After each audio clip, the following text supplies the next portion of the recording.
Hi, my name is John Smadek, and I'm going to talk to you today about theory of constraints in a repair environment. Theory of constraints was developed by Dr. Ellie Goldratt, and what it is, it's a way of improving processes by identifying the constraints and then concentrating your efforts on those areas. It can be used in any kind of process. I've used it personally in production processes, administrative processes, and repair process.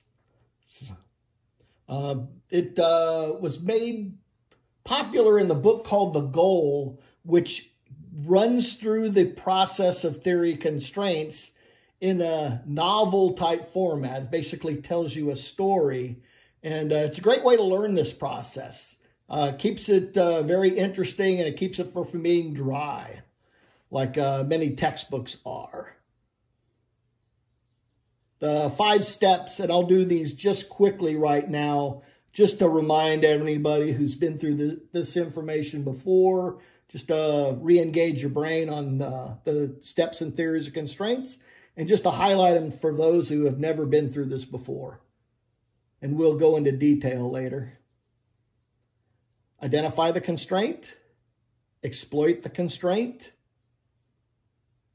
subordinate and synchronize to the constraint, and elevate the performance of the constraint, and then repeat the process. I'm going to use as my example, unmanned aerial systems, which is UAS. It's an area I worked in for a number of years. And what we're going to show is how we implemented, or you can implement, theory of constraints in the repair and the maintenance of this system.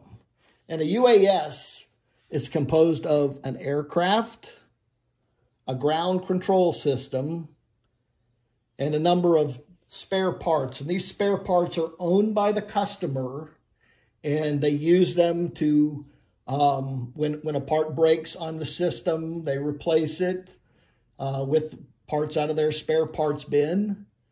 And these parts are very expensive, so they don't just throw these away, they send them in for repair. Because the volume is not real high for the particular customers, most customers only own a handful of aircraft.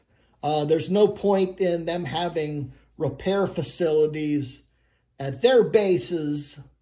So what they do is they depend on the original equipment manufacturer, the OEM, to repair those parts for them. And that's what we're going to talk about today, is the repair of those spare parts. Now, the customers are responsible for getting those parts to the repair facility. And this shows parts coming from all over the world to the repair facility. And the job of the repair facility is obviously to induct them, fix them, and get them back to the customer in the most expeditious manner.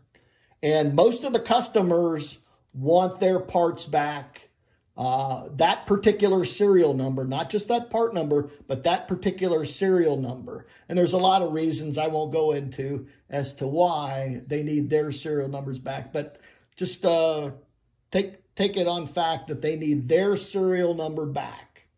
What they're also doing is they're grading the company that's doing the repair on how fast and efficiently they do that repair. So that's why theory of constraints is important as a focus area for the repair site. So let's talk about the repair process itself. Okay. After the parts are delivered to the repair facility, they're inducted, and then they go through what's called tear down, also known as disassembly.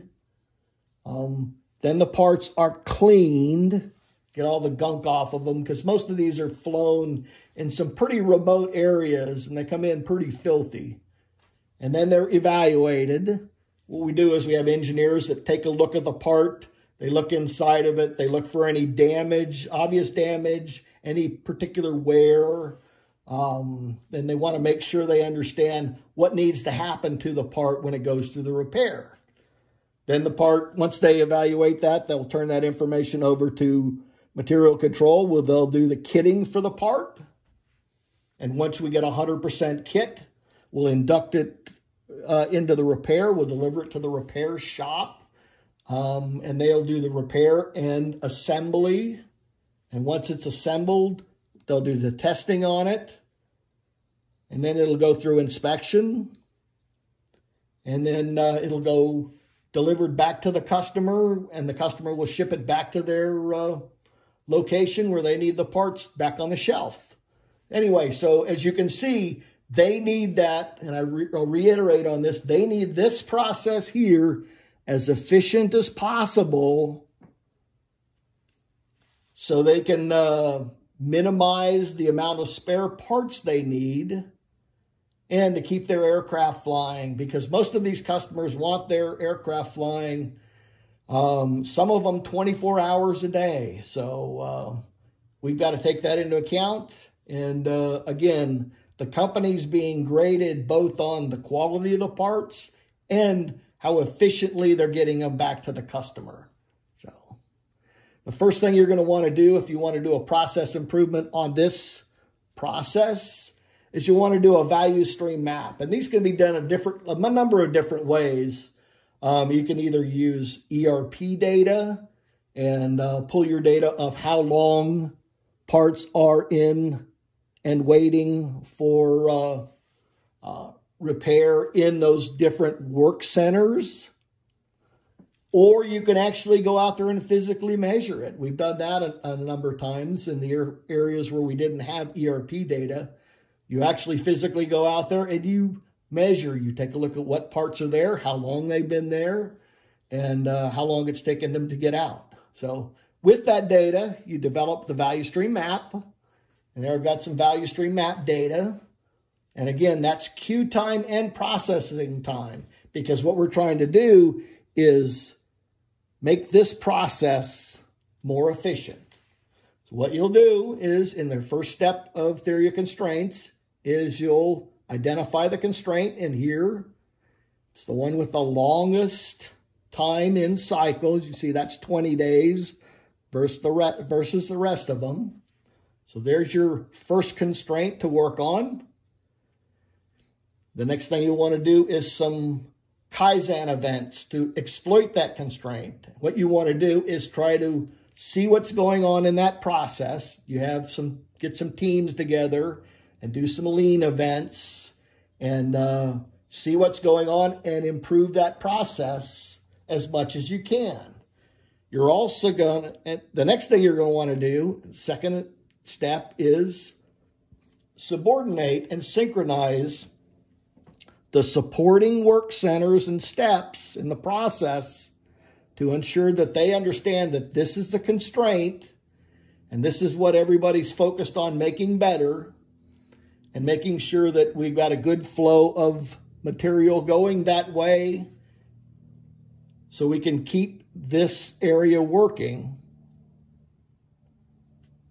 The next thing you're going to want to do, if necessary, and you can see we've gone from, originally we were at 20 days, now we're at 12 days because of everything we've done. If necessary, if you want to try to get that down farther, it may take some money. You may have to add additional equipment. You may have to add additional people. But again, that's a business decision you'll make on how efficient you want to make that system. But again, it's a cost-benefit analysis you'll have to do to make sure that is where you want to go. And then the next thing you want to do is repeat the process. As you can see, we moved this one down to 12 days. This one's now at 14 days. Now we're going to attack this one the same way, using the same steps. Obviously, a different Kaizen event or a different group of people we're working with. But anyway, we'll try to make that more efficient and then just continue to work down the systems till we're as efficient as we believe we need to be to support the customer's needs. With that, that's the 5 steps of theory or constraints in a repair process. Now we're going to do a little bit of a retention test. So I provided you via email a little worksheet. And what we're going to do is put the 5 steps in order. And we're going to do I'm going to give you 15 seconds to do it on your own. And then we're going to go over the results. You got 5 seconds left.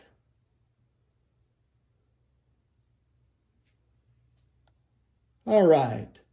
We're going to go through the answers.